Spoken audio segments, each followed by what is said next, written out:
time who are worried about their kid becoming more violent when they train jiu-jitsu. And what I would say to those parents every time is that it's the opposite. It actually mellows them out. I've had kids that were being bullied by somebody, turn it around, and all of a sudden now the bully's taking classes with them alongside, now they're buddies. The world doesn't need more managers, people just, higher up telling other people what to do.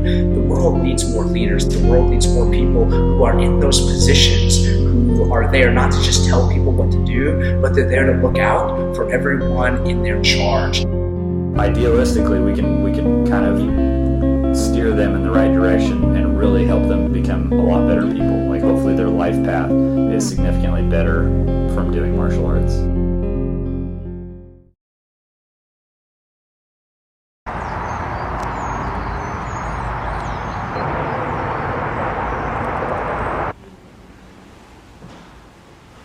Jump into that as our warm-up, then ask your questions.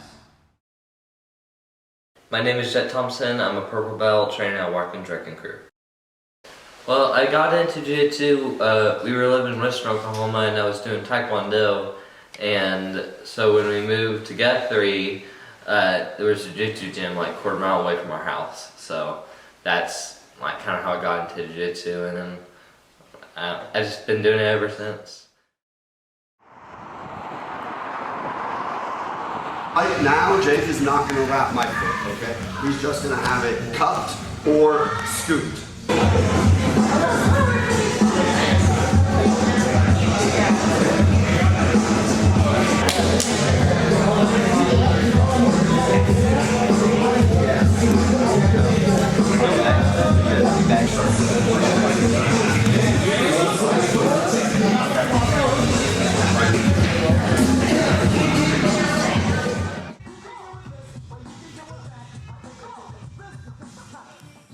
Jett has been all boy from the very get-go.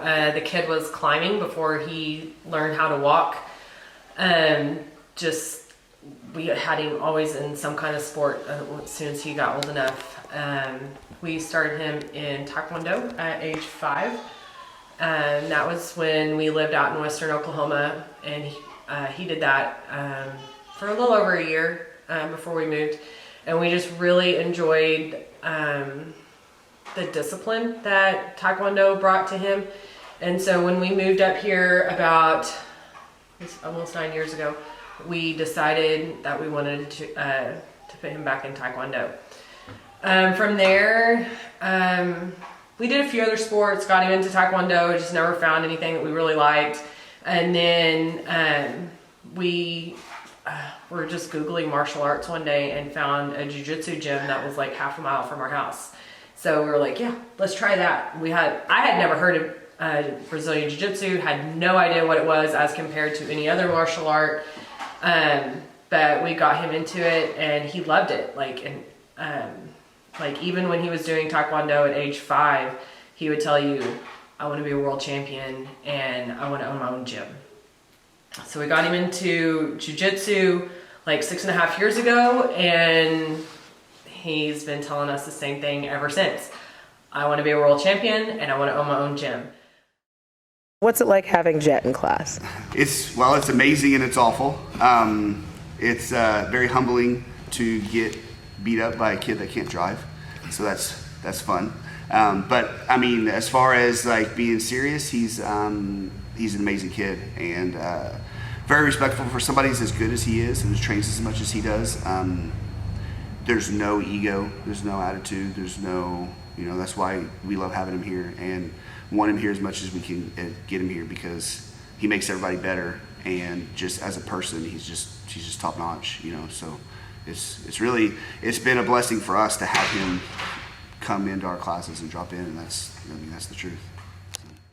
Basically, we've been the ones like slowing him down on a lot of stuff, like, because he always wanted to go to the gym. And it's like, but you've got 5 brothers. We can't go right now. Like, we've got other things to do, and a lot of people look at us and think that maybe like that we're pushing Jett into like I know Jett's very much the lead on all this. Like he's dragging us along. Like, so I mean, our time and my checkbook are the brakes on everything with Jett. They all train, but none of the rest of them, they kind of just want to go and hang out with their friends, and they enjoy doing jiu-jitsu, but nothing like Jett. Like it's a passion for Jett, and for them it's just having fun with their friends.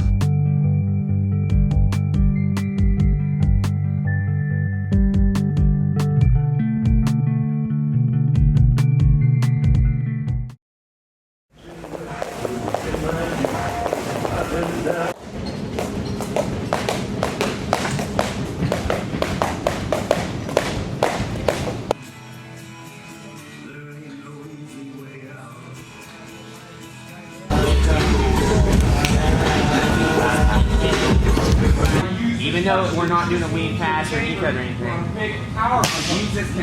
One of the ways I help prevent that. Boom, here, again, on knee, right? Here.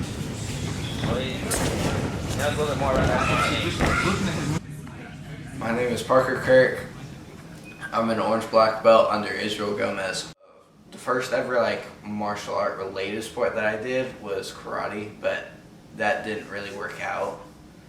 So there was literally a school 5 minutes next to our school, so I went down there. They trained jiu-jitsu, and I was like, oh, that's cool. And I eventually just was like, oh, I like that, and I just kept doing it, and then started competing, and I was like, not for me right now, because I wasn't really ready for it.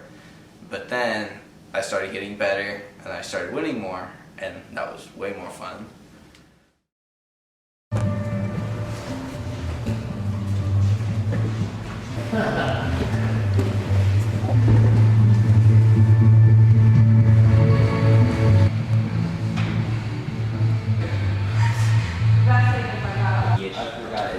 The best part is that nobody is in a full knee right now. You got Parker pants, Bill's got the top on. They're all complaining about being cold.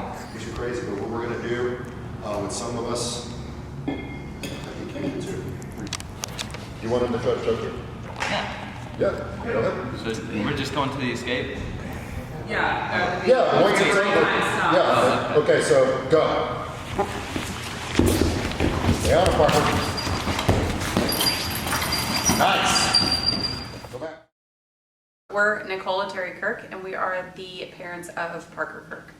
When he was little, he used to wrestle with Landon, and he would actually throw triangles and stuff that you see on TV. It was kind of funny. And then, where'd we go? We went and watched that movie Warriors with Tom Hardy. And after that, Parker would wear rubber rain boots and a diaper, and he wanted to be an MMA fighter like them. So we didn't take much of it. We tried to put him in wrestling when he was 5 or 6. He didn't really take to it. He was like, my legs hurt. He kind of complained a lot. A good friend of mine, Tyler Gell, he had a great instructor that he introduced us to, Ramon Diaz In Palm Springs. And that was Parker's first jiu-jitsu coach. And things were going very well there, and unfortunately Ramon was killed. So we took a little bit of a break there. Didn't even tell Parker. We didn't know really kind of how to handle that. So he found out later on, 6 months later when we took him to a new jiu-jitsu gym and had to kind of explain things. We were there for, I would say, about 9 months, and then I decided that I was going to move to Oklahoma. And I came out here while Nicole was still in California, but I brought Parker with me. And we stumbled onto OMA. And I will tell you the reason that we went there. I interviewed a lot of gyms, but it was Randy Ray. Just how, when I went to my free class with Parker, how he interacted with him, how he was patient. Because Parker, if he's not comfortable around you, he's extremely shy. So people that know him real well, they don't see that. But when he goes to new places, he's very, very introverted. He's very kind of set in the corner. Thinks his jiu-jitsu is garbage. I probably hear that once a week. But anyways, back to Randy. Randy really brought a lot out of him, just was really patient with him, and kind of helped him kind of push him towards the class to want to interact, and that was enough for me. So Parker started, came in one, I think it was a Saturday or maybe one day throughout the week. He happened to be the only one there at the time. He came in, wouldn't say a word, quiet, shy, chubby cheeks, not the Parker that we know today by any means. And just something about me and him clicked that day, and he's been a pain in my ass kind of ever since. He's extremely determined. He puts an insane amount of pressure on himself because he wants to be the best he possibly can be. And you don't see that in a lot of kids, a lot of people, especially kids. He loves this sport very much. He loves fighting, and it really is part of his life. It is his life, and his friends are in it. But what separates him, I feel like, is just he's patient, playing the long game, and he puts everything he has into the sport, everything.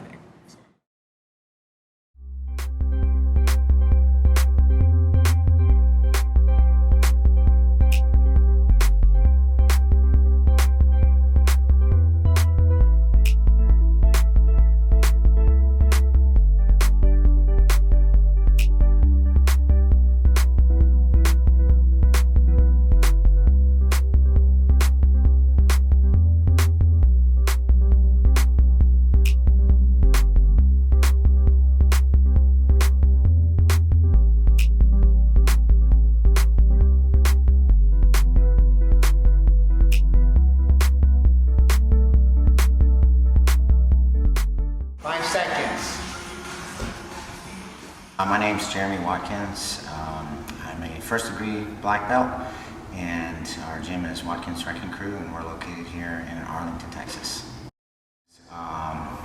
2 years ago now, I think it was, right before, probably a couple months before Pan Kids, parents approached me and said, can you help him, improve his game and get ready for Pan Kids? I said, absolutely. You just need to give me like 2 months with them, working consistently, and he'll go in and he'll win Pan Kids. And so they brought him down for a camp, like 2 different camps, and then after going to Pan Kids and he submitted everybody, they were like, okay, he's your student full time. So that's kind of how the ball got rolling, I guess, with him and his family. I have the same approach with pretty much every kid that wants to be, good in jiu-jitsu. So like they were just determined to help him improve and have him, because he had like 2 years that just were not good at Pan Kids. He lost in the first round the first year, and then he got DQ'd the second year. And so they're like, we've got to find a way to help him be successful. And so my mindset is to help any kid that wants to be successful at the highest level. And he is, very driven, and so are his parents, to see him be successful. And so, anytime I have that, I'm like, I'm gonna give them everything I got, because they're all in. You don't always see that with kids and their parents being 100% supportive. Joey and April are 100% supportive. Jett, do anything for them. And so they wanted to make this work, so I was happy to make it work for them. Jiu-Jitsu is a whole different animal because it's not seasonal. It is a lifestyle, and it's lifelong. My daughter started when she was 6 doing jiu-jitsu, and my other daughter started when she was 5, and they're still going with us, like working on 10 years now. And Hannah is working on, I guess, I don't know, she's 11 now, so whatever that is, but it's just the consistency. The day in, day out on the mats, the difficulties, the struggles, they learn to work through things, even emotional stuff, on and off the mats, it helps them. And so that's the biggest thing, and you kind of have to work for several years to get to where the kid really benefits from that.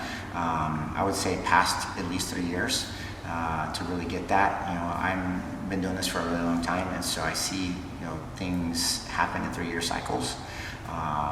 Especially with kids, I may keep them for 3 years, but the ones that make it past that 3rd year are the ones that are generally consistent, for the rest of their life with what they've learned in jiu-jitsu. So if a parent comes to me and says, why would I bring my kid in there? It's for confidence. Yes, it's so they can be violent. Because what are they going to do? Knit some gloves for somebody who's attacking them? No, they're going to have to exert violence to get away from that person. It is very violent, but I'm telling you, once you install that confidence in this kid, in these kids, they become so confident that they don't have to be violent. They know what they can do. It is one of the things that really gets under my skin when I hear a parent say that wrestling or karate or jiu-jitsu, whatever the combat sport is, it's going to make their kid too violent. It's the opposite. He used to be such an introverted kid. He went to private school when he was younger, and then he went to public school, and we just found public school was not the thriving environment for him. He was bullied for a while, which is part of the reason we got him into jiu-jitsu to start, is to get him to be a little more comfortable with himself, his surroundings, and just put him in a place where he would feel good about himself. And like Terry had said, his friend Tyler really recommended it, and that Ramon had done great things with lots of kids and adults alike. I think at that point Ramon had like second generations, like people who had started as 5-year-olds were now bringing their 5-year-olds to him to train there, and they were still under him. So it was that kind of environment.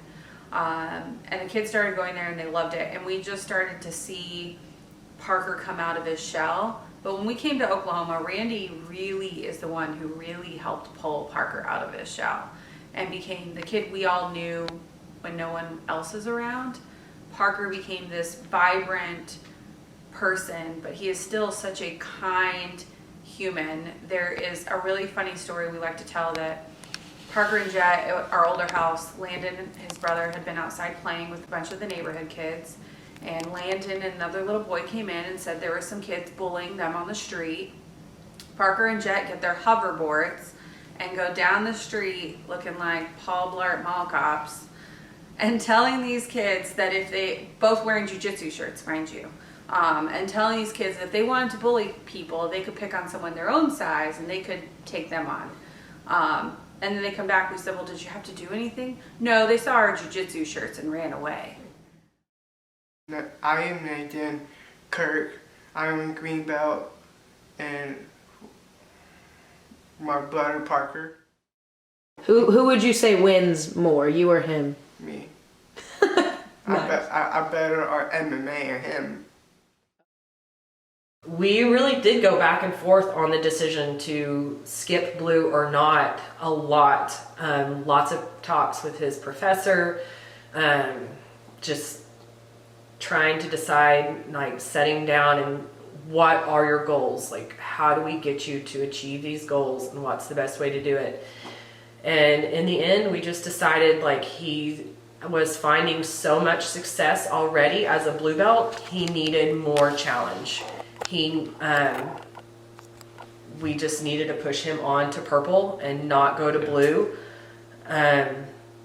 mainly because his long-term goals, most of them don't revolve around the IBJJF and, you know, becoming a world champion at every belt level. That was not one of his goals.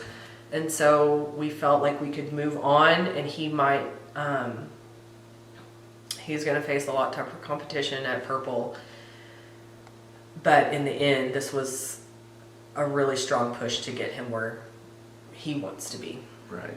I mean, his goals with IBJJF are more centered around brown and black belt rather than the juvenile blue belt divisions. So he just getting more competition, a level up in competition, we felt like was, as a group, him, Professor Watkins, and April, like we all just eventually decided that the best thing for him was to go straight to purple. Like, yeah, I never really got any hate off of that. There's just, like, there's a couple of people that said that I should have went to blue, but, you know, it's like, I've been fighting those people because the way IBJJF does it, until you're 18, it's by the year. So I've been fighting the 07 kids for years, and I know they're the same people that I'm gonna fight, even though they have a blue belt now. So it's like, it's the same thing.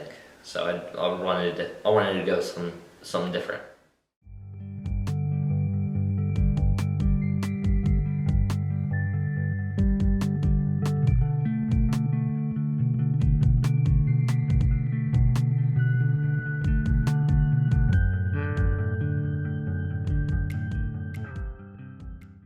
Today is the day of Professor Israel Gomez comes in from Melbourne, Florida for our annual seminar. We have all 3 gyms here from Ardmore, Oklahoma, Edmond, Oklahoma, and Tulsa, Oklahoma.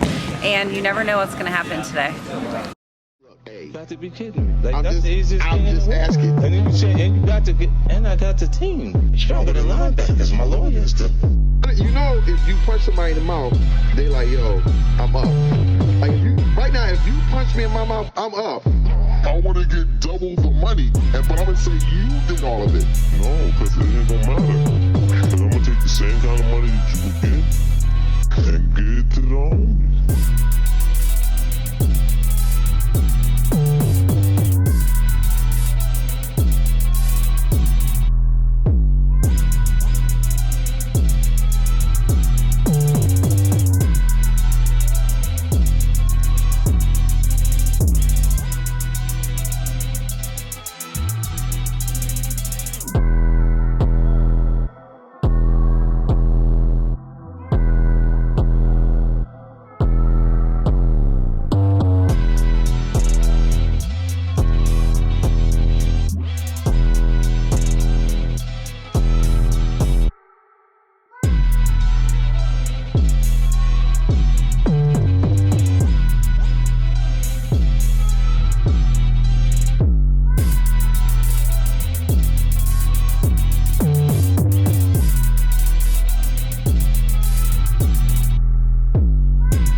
I've tried a few different other things out, and everything else I've tried out or like I've gone online to try, I just haven't really like had fun doing it or experienced like something that I've had with jiu-jitsu. Like jiu-jitsu, I have a passion for it. I love to do it.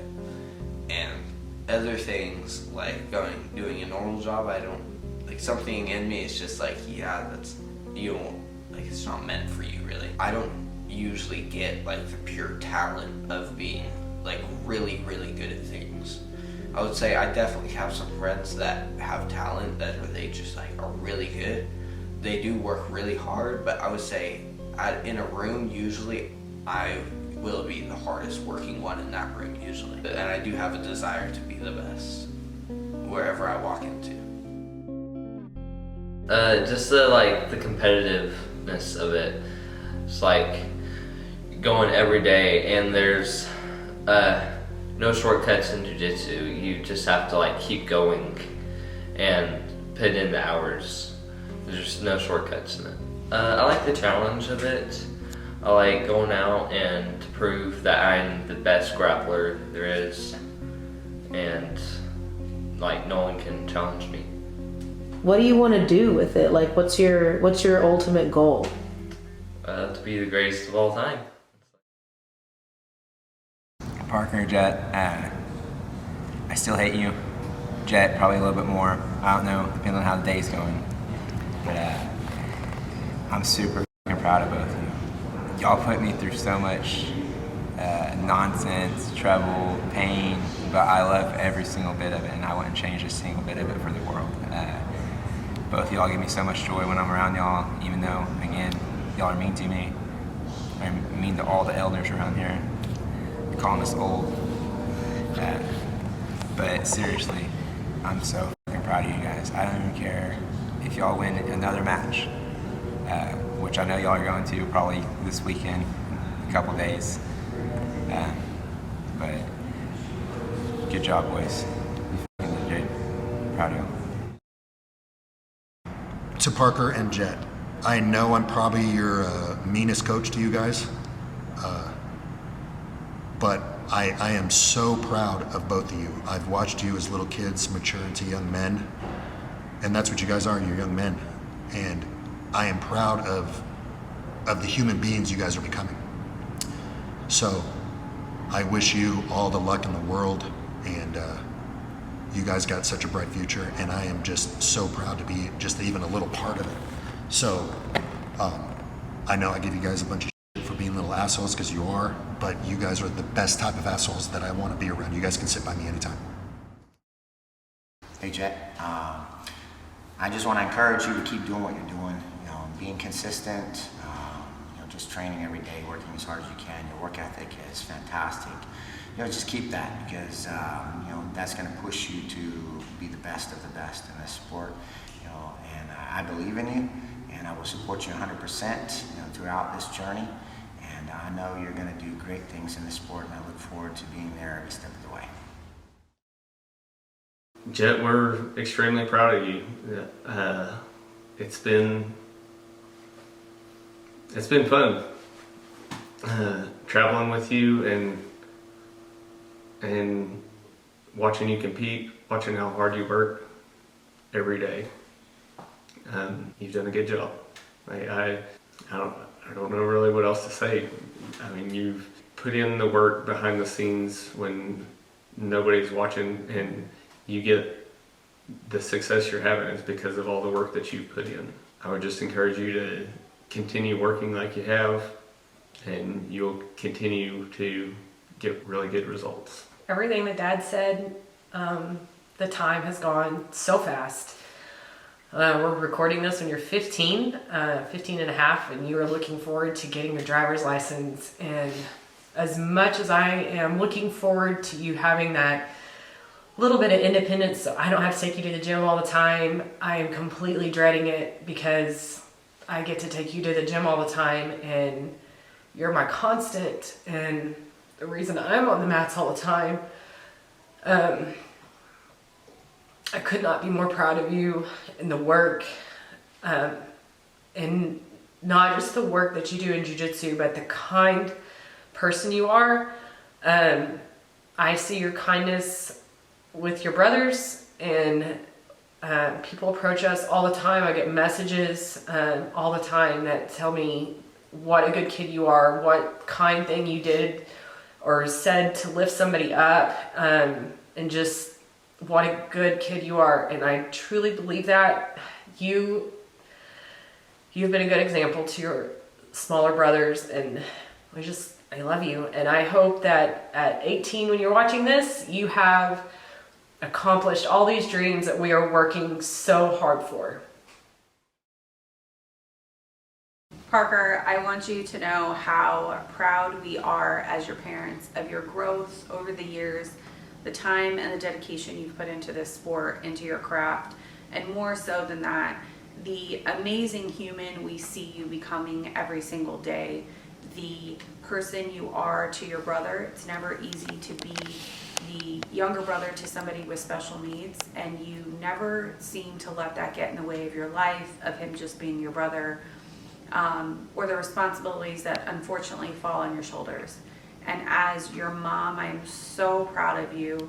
I know by the time you see this years later, you'll look at this, I hope you know, and achieve all the things that have come to you through your hard work and your dedication and the sacrifices you've made of a lot of things to get there. Well, Parker, if you're seeing this at age 18, you finally reached the same belt level as me, brown belt in grappling. And I know that you're probably screaming back at the film right now because he refuses to believe that, or you refuse to believe that no-gi has a belt system. Anyways, I've been so proud of you since your bobblehead moments of taking my orange juice off of my nightstand and wobbling through the house, and to see you grow to such an amazing young man. Honestly, you made my heart full. You gave me a reason to want to move forward every day in my darkest times, and you've done more for me than I could ever do for you, and I love you, son.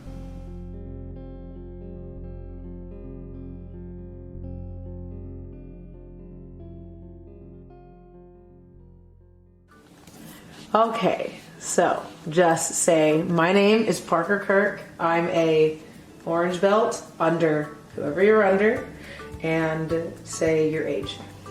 And you're gonna look at me. Okay. Okay, go.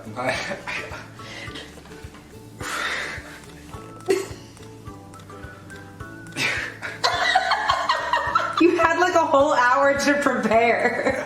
Yeah, it wasn't this bad when I was preparing. Okay, so scoot a little bit closer to him so you guys can look like you love each other. He's already miserable.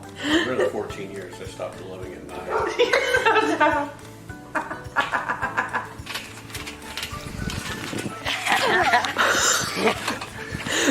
This is where I work my collar tight.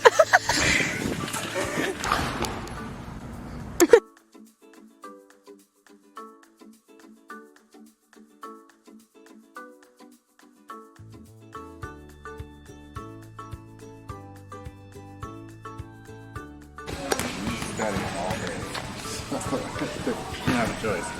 You need it. That's your next.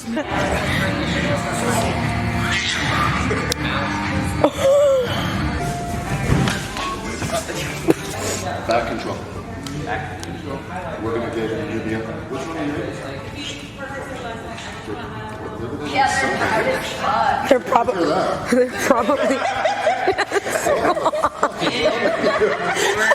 turning the heater on the way here. So tell me a little bit how you got into it, and like all of you. So. Well, we used to have baby fights when Parker was 1. And we'd have him fight other babies, and he showed the skill of being able to throw triangles. So,